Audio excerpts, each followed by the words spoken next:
Hello, my name's Debbie Barnes and I chair the ADCS Education Achievement Policy Committee, and I'm also Director of Children's Services in Lincolnshire. The Education Achievement Committee have been working really hard looking at a whole raft of issues. The first issue that we've been looking at is the education achievement of looked after children. We think it's really important that we have a shared national ambition so that looked after children achieve the best they possibly can, but we're not sure that the current narrative and the current way of monitoring that performance and the effectiveness of local authority and school intervention is appropriate. So one of the issues that we've been doing with NCER and the Reece Centre following their research has been to look at how we can have a range of alternative measures which would better reflect the complex picture of how we better can monitor outcomes for looked after children. So for example, we think that the debate should be on expecting better than expected progress for looked after children while they're in care, as well as focusing on increased outcomes for children. The committee have also been doing some focused work looking at the role of the Regional Schools Commissioner and how best the Regional Schools Commissioner can work with local authorities. It's essential that we have a single conversation in any local area about education achievements of children and young people.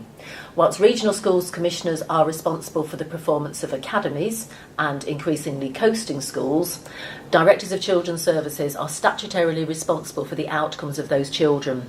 And so we need a single discussion in order how we can best ensure that schools can most appropriately meet those children's needs. A number of local authorities have been working with Regional Schools Commissioners to develop an agreed protocol, so there's an agreed way of working, and we think that that should be shared at a national level, and that's something that the committee are really ambitious to do. I was delighted to lead a session today with Warrington Local Authority, where we shared some innovative and creative practice about what's happening at a local level to help our most vulnerable children to be able to continue to participate in learning post-16. There was a lot of debate about the funding challenges. Clearly the funding challenges are significant for local authorities and can't be underplayed at all. There was also lots of debates about how you bring the skills sector and the education sector together with businesses, so there is more closer alignment at a local level about employment opportunities and development of skills to meet those employment opportunities. Schools are part of our universal early help offer, and so it's essential that we work in partnership with our education providers in order to maximise the resources at a local level to be able to ensure young people thrive in their education. Education is the pathway out of poverty. It is the one thing that makes a significant difference for children and young people.